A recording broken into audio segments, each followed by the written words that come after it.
Alors, le Canadien continue de gagner une majorité de matchs. Bravo.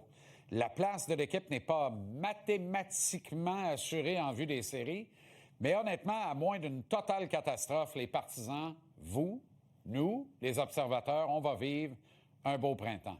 Je ne sais pas pourquoi, mais mon impression est à l'effet que chaque fois que tout va pour le mieux, Martin Saint-Louis devient un petit peu plus arrogant. Ça fait quelques occasions où le coach s'impatiente devant les médias. Il y a eu évidemment l'incident avec Simon-Olivier Lorange, qui posait pourtant des questions totalement légitimes quant au statut du gardien Samuel Montembeault. Puis hier, c'est Guillaume Lefrançois qui a eu à subir les fautes de l'entraîneur-chef. Quand on y pense, ça ne devrait pas étonner personne. Alors qu'il était joueur actif, Martin Saint-Louis détestait les médias, faisait de louables efforts afin de les éviter. Il est débarqué à Montréal et, oups, on a découvert un tout autre homme. Un gars ouvert, sympathique, drôle, attachant, très généreux de son propos. Des qualités parfaites pour la situation de l'époque. Le Canadien à Marseille, il faut s'en rappeler, une douloureuse reconstruction. Fallait donc être philosophe et divertissant pour maintenir le mur en place, pour éviter que le peuple ne se retourne contre le grand plan de l'équipe et que la situation s'envenime à une vitesse folle. Cette étape plus difficile au classement est révolue, personne ne va s'en plaindre. Le plaisir premier, celui qui vient avec des victoires, est de retour. Qui plus est, très souvent de façon spectaculaire, grâce à un contingent de talent pur qu'on n'a pas applaudi dans ce chandail depuis plus de 30 ans. Tous ces constats-là, aussi formidables soient-ils, ne doivent en rien altérer le quotidien du coach et les obligations qui viennent avec son mandat. Martin Saint-Louis a le devoir de rencontrer les journalistes et de répondre aux questions de ces derniers. C'est même écrit dans les conventions de la Ligue nationale de hockey. Je comprends qu'à tous les jours, ça puisse devenir lourd, mais ça vient avec la job, les millions et le prestige qui l'accompagnent.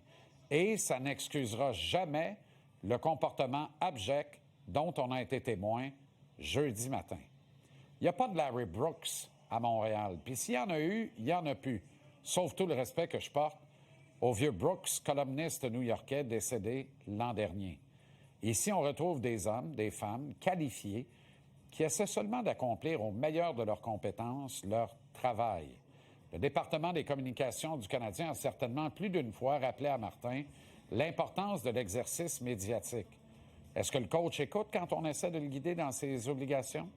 Est-ce qu'il préfère n'en faire qu'à sa tête? Dans ce cas-là, se peut-il qu'il agisse de la même façon dans les autres facettes de son travail? Kent Hughes m'a déjà dit en entrevue que Martin avait des fois la tête dure. C'est une qualité qui peut aussi être un grave défaut par moment. Est-ce que les adjoints de Martin sont écoutés? Est-ce que le coach adhère aux directives de ses patrons immédiats? Au fait, les adjoints, s'il y en a qui n'écoutent pas, ils gardent-tu leur job? Je présume que oui.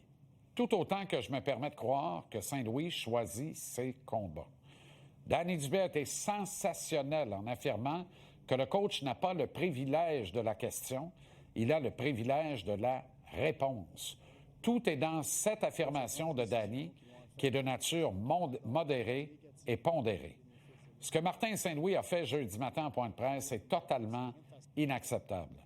Les médias montréalais ne méritent aucunement ce traitement déplorable. Les médias sont la courroie de transmission entre l'organisation et le public.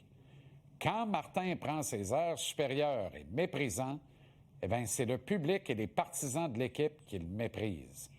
Le coach ne survivrait pas 2 mois dans la NFL où les points de presse ne sont pas dirigés par les coms qui décident de qui pose les questions et dans quel ordre. Tendance d'ailleurs totalement ridicule qui aurait dû être abolie depuis longtemps. Mais j'exagère pas, au contraire, en craignant que le jour n'est probablement pas loin où une photo comme celle-ci sera le quotidien de l'équipe. À la nuance que mon collègue, l'estimé Anthony Martineau, que vous voyez sur ce cliché, eh bien, de dos, là, évidemment, parce que de face, c'est Martin, sera dans les faits à ce moment-là un employé du Canadien à qui on aura bien sûr écrit toutes les questions à poser au coach. Chasser le naturel, il revient au galop. Qui est le vrai Martin Saint-Louis? Le coach frais comme une rose qui était venu manger une poutine au foie gras avec moi au pied de cochon? Ou le personnage imbu et désagréable qui a fait de l'intimidation hier, mais alors là, littéralement, devant les membres des médias?